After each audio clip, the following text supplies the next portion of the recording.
दोस्तों, welcome back to my channel Himanshu classes. दो प्रश्न दोस्तों, दोनों प्रधान शिक्षक रिजल्ट के बाद उत्पन्न हुए। पहला कि प्रधान शिक्षक की पोस्टिंग कब तक होने की संभावना बन रही है, क्योंकि एक तरफ सक्षमता की भी जो स्थानांतरण पोस्टिंग प्रक्रिया है शुरू हो चुकी है, इसलिए यह प्रश्न महत्वपूर्ण हो जाता है। और दूसरा प्रश्न दोस्तों वह यह है कि कौन से शिक्षक, प्रधान शिक्षक जो चयनित हुए हैं, उन्हें शहरी क्षेत्र मिलेगा, कौन ग्रामीण क्षेत्र में जाएंगे और कौन जिले से बाहर भी हो सकते हैं, ऐसी संभावना बन रही है। तो इन दोनों प्रश्नों के साथ मैं आज अपने इस चैनल पर आपके बीच उपस्थित हूं। चैनल पर नए हैं या अभी तक चैनल को सब्सक्राइब नहीं किया है तो जल्दी से चैनल को सब्सक्राइब कर लें, वीडियो को अधिक से अधिक शेयर कर दें ताकि सभी को इसका लाभ मिल सके, सभी के पास अपडेट पहुंच सके। देखिए, जो पहला प्रश्न मैंने आपके बीच में रखा कि प्रधान शिक्षक की पोस्टिंग कब तक होने की संभावना है, तो देखिए, जैसा कि आप जानते हैं, प्रधान शिक्षक परीक्षा का जो रिजल्ट आया उसके बाद लगातार दोस्तों नए नए अपडेट आ रहे हैं। सबसे पहले कौन सा अपडेट आया? सबसे पहले काउंसलिंग को लेकर के आप जान रहे हैं कि नवंबर के अंतिम सप्ताह में काउंसलिंग की प्रक्रिया शुरू होने जा रही है और काउंसलिंग की प्रक्रिया कोई लंबी नहीं चलेगी जैसा सक्षमता परीक्षा में चला। वहां संख्या भी अधिक थी और वहां कैटेगरी भी अलग अलग थी, जैसे कि 1 to 5 के शिक्षक, 6 to 8 के शिक्षक, 9 10 के शिक्षक, 11 12 के शिक्षक, सभी का अलग अलग काउंसलिंग हुआ। लेकिन यहाँ ऐसी संभावना नहीं है, क्योंकि यहाँ प्रधान शिक्षक सभी एक हैं, प्रधानाध्यापक सभी एक हैं, तो ये लंबा नहीं खींचने जा रहा है।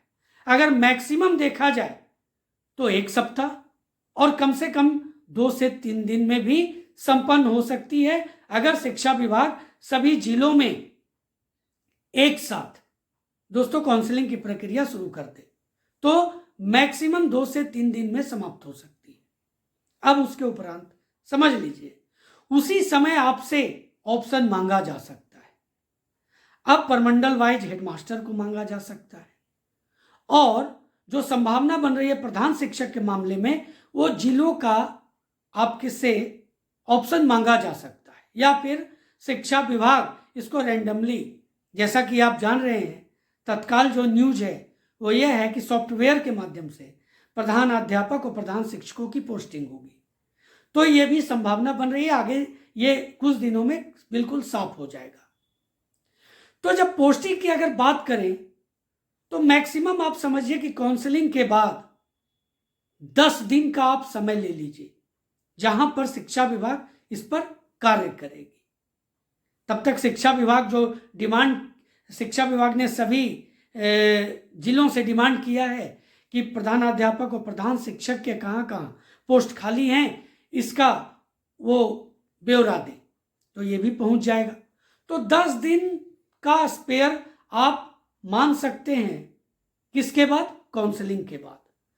तो उसके बाद क्या होगा कि सभी जिलों, सभी शिक्षकों का जो पोस्टिंग है, अगर सॉफ्टवेयर के माध्यम से होता है या फिर अगर जिला शिक्षा पदाधिकारी के माध्यम से सभी जिलों में होता है, तो इस स्थिति के आधार पर सभी की पोस्टिंग कर दी जाएगी।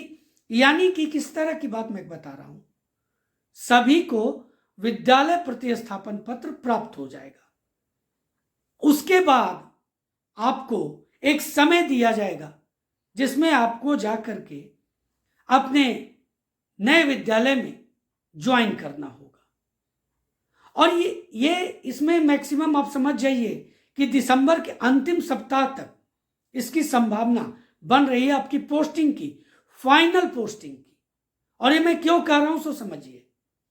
अब देखिए, जैसा कि आप जानते हैं कि दिसंबर के अंतिम सप्ताह तक जो विशिष्ट शिक्षक हैं, जो बीपीएससी से जिनका स्थानांतरण होने जा रहा है, उनकी भी प्रक्रिया पूर्ण कर दी जाएगी और जनवरी 2025 के प्रथम सप्ताह में उनकी पोस्टिंग भी कर दी जाएगी। अगर उसके पहले सभी विद्यालयों में प्रधान शिक्षक और प्रधान अध्यापक मौजूद हों और वो उनकी पोस्टिंग ले तो ये ज़्यादा बेहतर होगा। इसलिए ये संभावना मैं आपको बता रहा हूं कि दिसंबर के अंतिम सप्ताह तक प्रधान शिक्षक की फाइनली पोस्टिंग होने की संभावना दिख रही है। बाकी तो शिक्षा विभाग के ऊपर है, क्या निर्णय शिक्षा विभाग लेती है। अब आते हैं दूसरे प्रश्न पर। दूसरा प्रश्न मैंने आपके बीच में क्या रखा?